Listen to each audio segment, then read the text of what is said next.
Hey guys, welcome back to another pickups video. I got some interesting stuff to show you today. I'm always about picking up unique and cool Nintendo Wii games. I really love my Nintendo products. I've got quite a few Nintendo Wii games here, one GameCube game here I want to show you. I've got a few other gaming related items. Before I get into that, today I went to a place called the Old Strathcona Antiques Mall, and that is in Edmonton, Alberta, where I currently live. I've been there several times before. The place is really fantastic. It's a huge building. Not necessarily the size of a Walmart or anything, but it's really big for an antiques building. And it's on 2 floors. On the main floor, they've got a lot of your typical antiques like furniture and, things that your grandma would like, old quilts and dishes and things like that. But interspersed in amongst all that stuff, there's a ton of old books and old pop culture collectibles, things like Disney figurines and, all kinds of sports and trading cards and old magazines, movie magazines, and, things like old National Geographics and all that sort of thing. But on the second floor, and that's why I went here today, the second floor is about 50-50 pop culture stuff. So they've got a ton of video games. You're seeing some footage here as I'm talking. They've got old video game systems. They've got old comic books. They've got toys, figurines, Hot Wheels cars, all kinds of cool stuff. I go there about once every 3 or 4 months, and I always come back with something. So I've actually picked up a couple of things here that I just wanted to show you real quick before I get into the video games, because I know this is not as interesting to everyone, but in my last video that I did, the $100 mystery box opening, I got a couple of McDonald's Disney figures, and I got a couple more today that I wanted to show you. So these ones are really cool. These are the ones that they put out in the 90s that are in replica VHS boxes. So this looks like a little VHS case, and inside, this one's for Pete's Dragon. Inside, it's got a figure for Pete's Dragon. Picked that up, and these other 2 here as well. I got one for Sword in the Stone with the Wizard Merlin in it. And, got another one for The Return of Jafar with Aladdin in it. These are great little figures considering. I picked these up for $3 a piece, which I think is a really fair price in this day and age, considering these are over 20 years old and in such great condition. And then the last thing I picked up today, which I already have these movies, but I was able to pick up a really nice box set of the original 4 Christopher Reeves Superman movies. And this is a really nice box set. It's in just about, mint condition. Everything is shiny and fresh as new. And I picked this up, I think, for about $12, which is a little more than I like to pay for VHS tapes. You can usually pick up just about anything for about $1 a tape, but considering the condition that this was in, and the fact that it's a box set with all 4 movies, it's a little more collectible. This is definitely going to find a place on my shelf, probably right down here. So okay guys, we're going to get into those video game pickups right after this. Stick around.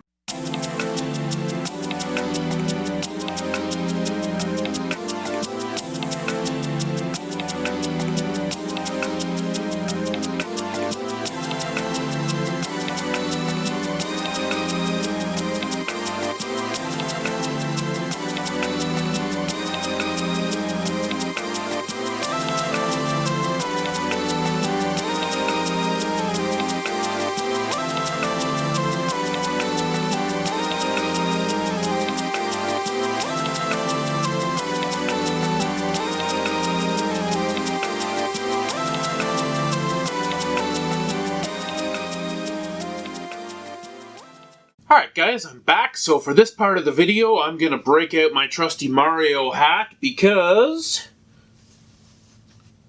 these pickups are about 2/3 Nintendo. So the first game I got here to show you, and this is by no means a spectacular game, but it is one of the best wrestling games you can get on the GameCube, and that is WWE Day of Reckoning. I'm not a huge wrestling fan, but I picked this up actually at the Antiques Mall for $6.95. And it's one of the better wrestling games on the GameCube. There's not a whole lot of wrestling games on the GameCube, so for $7 I figured I'd pick it up and give it a try. I did a little research on this game, and apparently they did introduce a few interesting gameplay mechanics that kind of make it worth giving it a shot, even in this day and age. You don't really get wrestling games. The newest wrestling games that are coming out these days are literally just garbage. And, going back to something even mediocre like this from the GameCube era is better than a lot of the stuff that's coming out today. So this next game, if it's not controversial, it really should be, because I actually struggled with myself on buying this game or not, but it goes pretty well with another pickup that I've got here to show you, and that is Wild West Shootout. Now on the surface, this is essentially shovelware on the Wii, but if you look a little deeper, there is a fair bit of gameplay to this. It is a light gun shooter, or a Wii Zapper shooter, it's a pretty fun little romp. The reason why it's controversial, and I can't believe that this game wasn't pulled from stores, all of the enemies in this game are horribly stereotypical Native Americans. I mean, there's, you're shooting little Indians left, right, and center, and it's nothing but cowboys shooting Indians. There are no other enemies. You go through, level after level after level, and you're just boom, boom, boom, boom, boom, just slaughtering Indians. I cannot believe that this actually, was not banned, because it's extremely, it could be extremely offensive to somebody. But you know what? I mean, the gameplay, it looks pretty fun. I've watched a couple videos about this game, and it's an interesting conversation piece, and it's going to go nice with my next pickup, which I'll show you right here. And that is an absolutely beautiful, mint, complete-in-box Wii Zapper. Now, these plastic accessories are not worth anything on the Wii. You can pick these up for 50 cents or $1 anywhere. And that's not really why I bought this. I bought this because this is an absolutely pristine, complete box, and it's an interesting conversation piece on my shelf. It's complete with Link's crossbow training, which a lot of people say is a disappointing game, or it was disappointing when it first came out. But Link's crossbow training is actually, when you go back and revisit it, it's actually a pretty fun light gun game in the Zelda universe. And these are actually selling for quite a bit of money now in the cardboard sleeves. And as you can see here, this comes complete wrapped in plastic. It's got its safety instruction manual and everything. So I think I paid about $20 for this, which is probably a little bit more than it is worth. But to have something like this, complete in box, that's, this old at this point and still in immaculate condition, I thought it was worth picking up. So moving on here, the next game that I picked up, and I picked this up at an actual video game store that I had been browsing, and I just happened to see this sitting on the shelf for a pretty reasonable price of, I think, $30. And I don't mind paying $20 or $30 for a Wii game if I know that it's a good game. And in this case, I had been looking for this game for a while, and that is Little King's Story. And this is considered by many people to be a hidden gem. This game comes off very much like Pikmin, and many people say that it's actually, takes Pikmin to the next level in so many ways.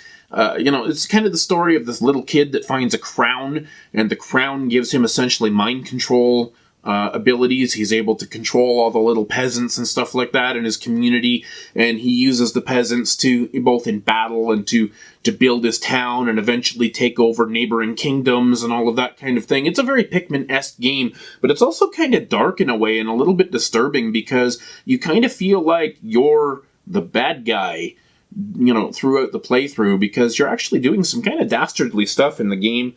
It's something I've really wanted to play for a long time, and I'm super glad to add this to my Wii collection.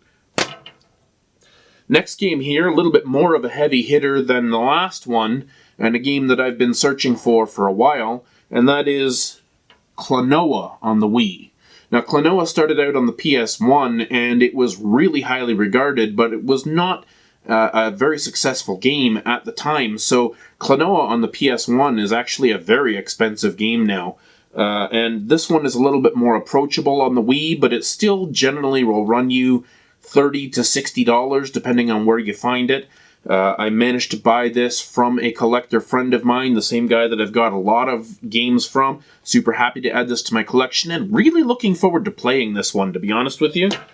Another game here that I got from the same collector, and this one's also a fairly desirable Wii game, and that is Godzilla Unleashed. Let me tell you, it is really entertaining to go into a video game as a huge, ginormous monster, just crashing through a city, battling other huge monsters, and, this is a really great, underrated title on the Wii. And indeed, Godzilla games on all platforms are usually quite a bit of fun. The Godzilla game on the PS4 is actually worth like over $100 at this point. Alright, so my last Wii game and my last Nintendo product for the day. Now this one's kind of exciting to me because I grew up with this franchise and I grew up absolutely loving Don Bluth's movies, and I picked up a copy of Dragon's Lair Trilogy on the Wii, which is a fairly rare and desirable game on the Wii, but what's fantastic about this, if you can see it, this is a sealed copy. Now, I don't normally collect sealed copies, and in fact, in my last pickups video, I opened a sealed copy of Fire Emblem for the Wii. However, with this game, the seal is in perfect condition, and as I'm aware, this Dragon's Lair Trilogy is actually available to download on the Switch eShop. So I think I'm going to leave this one sealed for the time being and download this and play it on the Switch, because I just have no real need to open this, and the seal is in absolutely perfect shape. Super excited to add this to my collection. I'm getting pretty close to having all of the Wii games that I want out of the library, aside from some hidden gems that I'm maybe not aware of. This has been a really good 3 or 4 months in Wii collecting for me, but now it's time to move on to some other parts of my collection. So we will bid adieu to the Mario hat and move on to the PlayStation 2. Next pickup here is Tales of Legendia. Now this game is considered to be the black sheep of the Tales of series. Certain people really like it. I know Radical Reggie really loves this game. It's, one of the early games that he played in the Tales series. I have not played this game yet. From the reviews I've seen, I'm probably not going to enjoy this one as much as some of the others, but I am trying to go for a complete Tales of collection, or at least one version of each game, not necessarily all the collector's editions and things like that. But as far as completing one of my mini sub-collections, I'm pretty happy to add this to my collection. I got it for a pretty good price, so I'm not going to complain. The last game here I have to show you, and this is not an expensive game by any means, but it's pretty interesting, and that is Robin Hood Defender of the Crown. This is based on the original classic Defenders of the Crown series, which I believe was on PC in the 90s. And, it just seemed like something a little bit different. You don't often see a video game based on Robin Hood, Middle Ages. You don't see a whole lot of Robin Hood or King Arthur, things like that. And I really get off on those stories, so I thought this would be an interesting thing to check out. So that's the last game I have to show you, but I have a couple of other gaming-related items that I did want to share with you. You all know that I collect strategy guides and gaming magazines and things like that. I found at my local Value Village, which is like our Canadian version of Goodwill, I found a strategy guide for Ratchet & Clank Up Your Arsenal. I collect strategy guides when I find them for a couple of dollars. Wherever I can. If it's a game that I either already own or want to own, I will definitely buy the strategy guide, just because I feel like it really makes the collection complete. When you can put a game and a strategy guide side by side, and, you really feel like you've got the whole deal. Even if it's a fairly pedestrian run-of-the-mill game, if I can pick up a strategy guide for a couple of bucks, I'm not going to pass it up. And then the last couple of things I wanted to show you here. This is called Game On. Now this is actually put together by Scholastic, the children's education publisher. I'm not really familiar with this. Obviously it's put together for kids to encourage them to read about video games. You've got various articles and top 10s and things like that about various video games, but there's a lot of interesting stuff here that doesn't just apply to kids. And this is a pretty nicely bound, pretty well put together book. So there's top 10 best looking games. They've got Journey and Horizon Zero Dawn and Forza Horizon 3, Final Fantasy 15, a rundown on Ukulele game series. So, this is a pretty legitimate replacement for a gaming magazine for what looks like maybe an annual release, not just for kids. Keep your eyes out for this kind of stuff when you're at Value Villages and stuff, Goodwills. There's some really interesting reads there. Even if you just put it on the back of the toilet, it gives you something to do while you're taking a... And then the last thing here that I picked up was... In one of my last pickups videos, I picked up Guinness World Records Gamer Edition 2016. And I was pretty impressed with that book. You know, you see these Guinness World Records books everywhere. They're in dollar stores, they're thrift stores. There's a million of them out there. But the Gamer's Edition is actually kind of an interesting book from a gamer's perspective. And I guess they've been making these for about maybe 8 or 10 years or so, since about 2008 or so. And it was something that I decided I wanted to try and collect all of these. I have a complete collection of them. There's only about a dozen or so of them. But again, like the last book I showed you, you know, they're pretty legitimate publications with really good point form information about video games from that era. So this covers the best games and any games that set records for highest sales, or here's an article about the fastest GTA 3 completion, highest revenue from an entertainment product in 24 hours was Grand Theft Auto 5. You know, so there's interesting stuff to be had in these books, and if you can pick them up at a thrift store for $1, why not? Alright guys, thanks for sticking around with me to the end of the video. I know this was a little bit long. I tend to get long-winded sometimes when I'm talking about these things that I'm excited about, but thank you for sticking around. If you made it all the way to the end of the video and you haven't subscribed yet, please go ahead and click that subscribe button. Click the thumbs up if you would. It helps me a lot. It lets me know what videos you like and what videos you don't like, so I can make more of the things that you do like, and hit that notification bell so that you'll be notified every time I put up a new video. Alright guys, thanks for sticking around. Stay classy.